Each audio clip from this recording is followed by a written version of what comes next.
What's up, guys? We are coming to you from the shop again today to show you guys 5 of the baits that have done me well throughout the end of 2019 and through most of 2020. One of the things that I've noticed about a lot of my videos is you guys get to see me catch fish. You guys know that I use Dobyns, you see the baits that I use, but you don't know very much about what exactly I'm throwing. So this is what today's video is going to be about. As y'all can see, I've got 5 setups laid out right here. We're going to go over my top 5 baits and the rods that I throw them on, starting with the bait that has caught my PB largemouth and PB spot this year, which, as you can see, being one of my favorite baits, you know, I snatch it up when I can, is the Berkley Dredger, specifically the Berkley Dredger in the 14.5. My favorite color in this bait is the Chameleon Pearl color, if y'all can't tell, and that bait is responsible for my 4.5 pound spot and my 7 pound largemouth this year. The rod that I throw it on, you know, all Dobyns, of course, what can I say, is the Champion XP 764 CB. This rod right here is hands down one of the best cranking rods that I've ever used. This is what I base my expectations of a crankbait rod off of, is off of this rod. I'm throwing it on a Shimano Chronarch super light reel, super smooth reel, which pairs perfectly with this this Dobyns rod. But watching my videos, I'm not sure if you guys have picked up on how I've been fishing this thing. I don't do much just straight open water fishing it, but this 14.5, it's a 12 to 15 foot diving crankbait, and I fish it like a square bill. I fish that thing like I am trying to dredge a new channel in the lake, off the rocks, off of sand, off of mud, off of anything that I can get it to hit. That's where a lot of my bites come from, is when I'm out there, you know, dredging bottom, hitting this rock, hitting that rock. I get a lot of bites like that. That's specifically how that fish came, that 7 pound or 4.5 pound spot came out of Oroville. Came up to a, I guess you could say, a rock peninsula that came out into the water. That was in maybe 5 feet of water, 5-6 feet of water.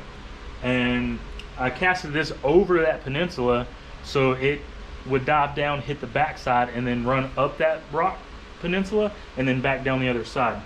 Well, I caught 2 fish in a row off of that thing in that video, and it dredging that rock, hitting that rock, tapping off that rock, wiggling off that rock, whatever you want to call it, gets a lot of motion, wakes up the bass, and they just seem to like these things a lot better when you're hitting stuff. Not to say that you can't catch fish just regularly cranking it in open water, because I've done that plenty of times as well, but my note to you guys would be, try them. It doesn't have to be this crankbait, any crankbait. Try it, take it out, get that thing on the bottom, start banging it off of rocks, banging it off of dock pilings, whatever you got in your lakes, rivers, fisheries, wherever you guys are at, and let me know how it goes. Bait number 2 is the jig, and not just any jig. I've got a boat full of silicone skirt jigs, but I have grown to love over this year Living Rubber.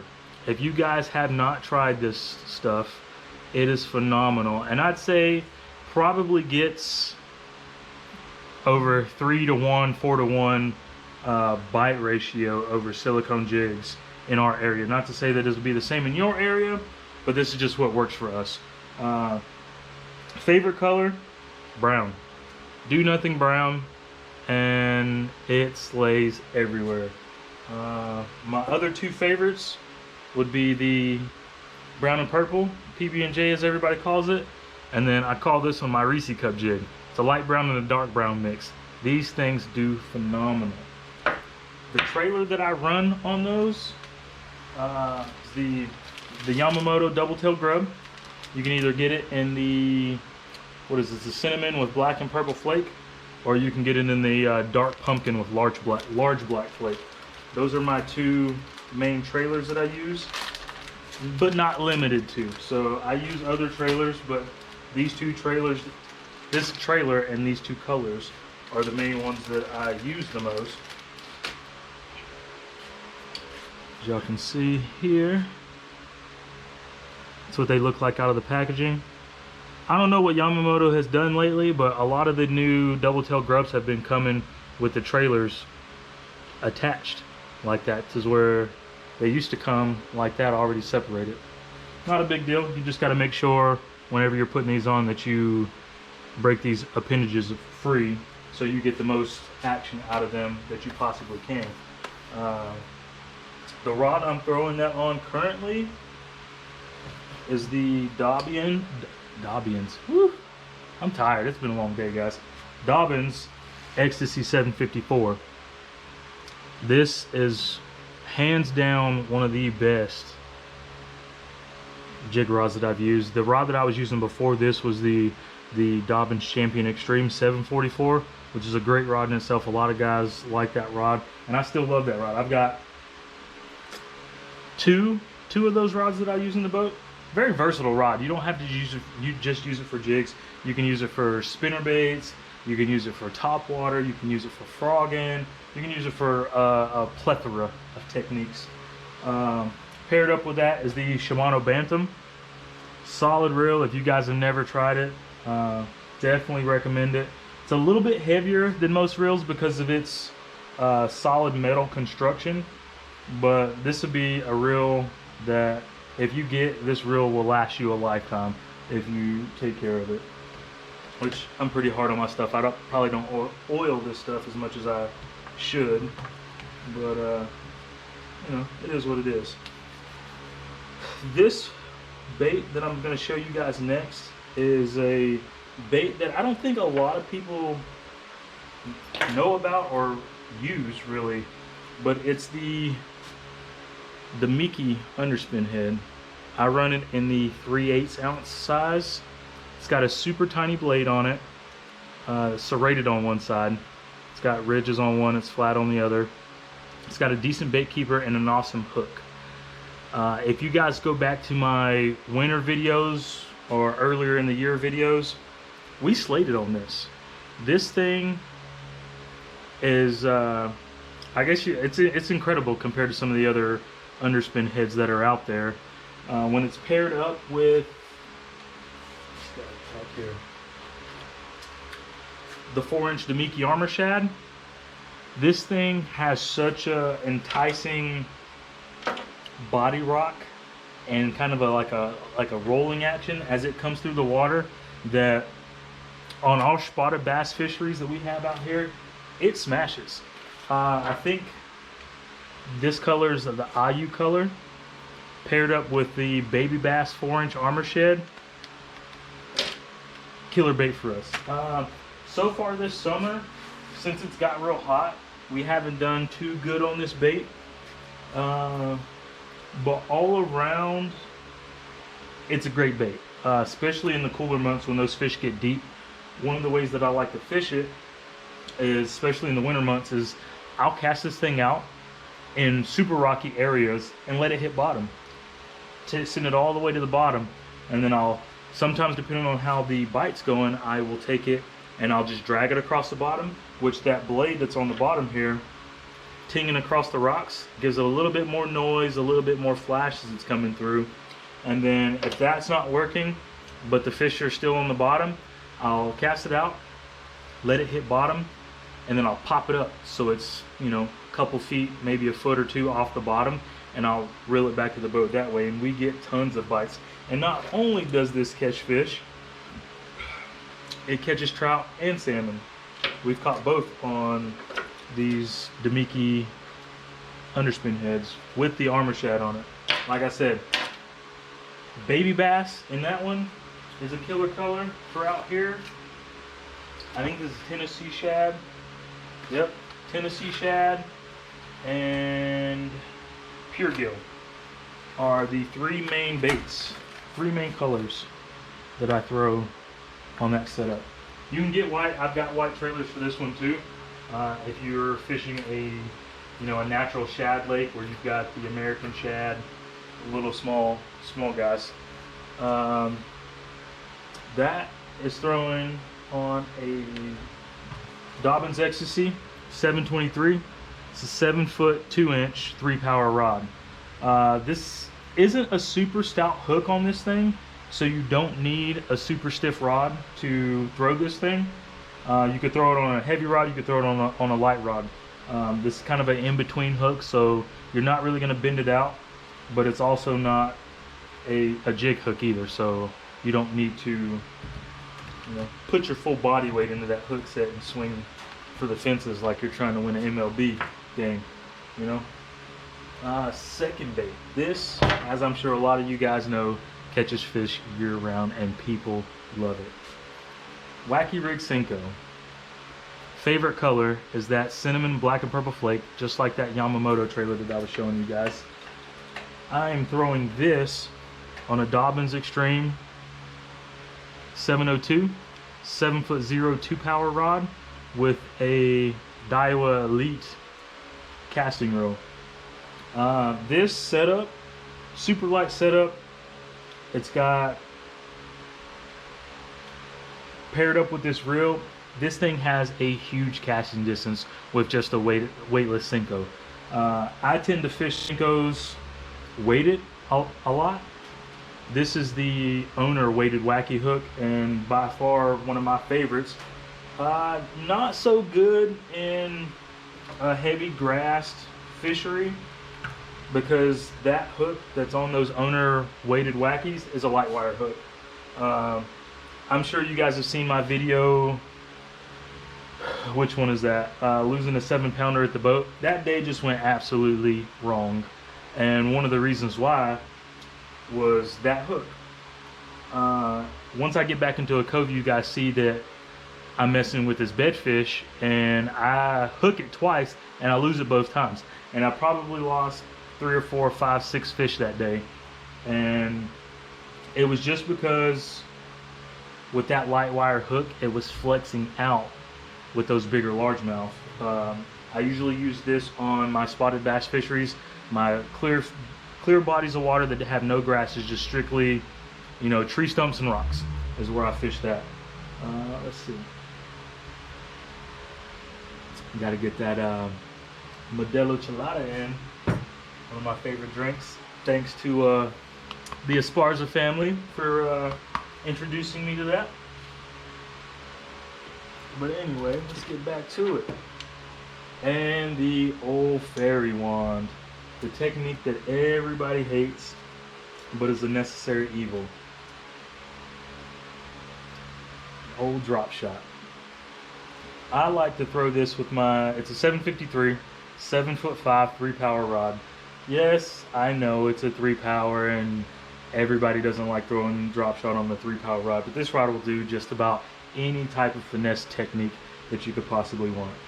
I also differ than a lot of people in throwing light weights. Like everybody's like, throw the lightest weight that you can get away with to be able to feel the bottom. I think that's bullcrap. I'm sure it works for a lot of people, and I'm not knocking anybody who does that, but 1/4 ounce. That is pretty much the only weight that I have in my tackle box for these tungsten weights. 1/4 ounce drop shot weights is what I use. I like to be able to feel the bottom. Without a doubt, know that I'm in mud, that I'm hitting rocks, that I'm dragging this over a tree limb. And then also, you guys know, I'm getting stuck in my baits up here, that I'm also not very ordinary in my colors either. This right here is probably one of my best producing colors, is Bold Bluegill from the RoboWorm category. That's it right there. Bold Bluegill. Just a brown bottom and that fluorescent green top. A lot of guys out here don't like it. A lot of guys out here love it, and I am one of those guys because this worm works absolutely everywhere. We had a great video a while back. I think it's my nothing but catches video. I'll see if I can drop that at the top. From New Melones, I was throwing this, and we absolutely slayed it out there on this. Mike Bugliero was on my boat that day for that tournament, and ended up grabbing one of these because this is what they were wanting, and we ended up smashing it that day. But we're gonna get into another thing on top of baits that I want to talk to you guys about. When you're out there drop shotting, especially in the middle of winter, you guys need to have a fizzing needle in your boat. I've seen way too many fishermen out here in California during these tournament times, fun fishing days, whatever. You know, they're out there fishing 30, 40, 50, 60 feet of water, drop shotting, Ned rigging Stacy. That's her favorite bait, but we'll save that for another video. That catch fish, they bloat up in your live well. You drive around with them in your live wells and they die because their swim bladders are full of air and they're floating upside down in your live wells. And a lot of people don't know how to fizz fish, and let alone don't have a fizzing needle in their boat to be able to fizz these fish, to let them right themselves. Because otherwise, if you keep them in your live well like that, or even let them go like that, they'll eventually die, guaranteed. If you guys don't know how to fizz fish and you guys see me out on the water, I've always got fizzing needles in my boat, so don't be afraid to wave me down. I'll even give you one, but wave me down. I'll show you how to properly use this, because I've also seen a lot of guys that improperly use this and end up hurting the fish in the long run. But if you're going to be out winter fishing like we do out here in California, keep a fizzing needle in your boat. It'll save your tournament day, it'll save your fun fishing day, and it'll save a lot of fish's lives in the long run. Another product that I use with that, as you can see, is the G-Juice. Everybody talks a lot of crap about this because guys use it, but this stuff works. Like, I've had so many fish that have had gills bleeding, puncture wounds from fizzing them. This seals those guys right back up. It keeps them nice and calm, keeps their slime coat on them. And I've had tons of fish in my boat that have survived in my live wells because that G-Juice was in there. Don't be afraid to use it. Don't be afraid to change your water out and add more. This stuff you can buy more, so use it to save the fish's life and not the money in your pocket, I guess you could say. Yeah, so we went over my top 5 setups with the top 5 baits that I've been using this summer. If you guys have any questions about any of these baits, or want to see other baits that I use, other techniques, want to know why I chose these baits or why I fish these baits, drop it in the comments. I'm 100% willing to do a live chat video with you guys to explain more of the way my thought process goes with choosing baits and the lakes, the time of year, the conditions that we're fishing, or just all around. If you guys want to talk, ask questions. I mean, if you guys want to see a boat walkthrough video, let me know. I'd be more than happy to do that. But while I'm sitting here, this 735 Fury, I use this for topwater baits. I love this rod. My favorite topwater bait, so this is going to be a 6-part bait video bonus for you guys. The Ima walking bait. I think it's a skimmer, the Ima skimmer. This is the big one in the bone color. I also fished the little one, but I do more with this one. Everywhere that I go, they love these baits. This one in particular, and I've always got it tied on year round. Might not use it, you guys might not see it a lot, but it's always tied on in the boat. So in the event that we do get on a good topwater bite, walking bait bite, this is the bait I'm throwing. Well, if you guys have any questions, just drop them down in the comments, and we'll see you guys on the next one.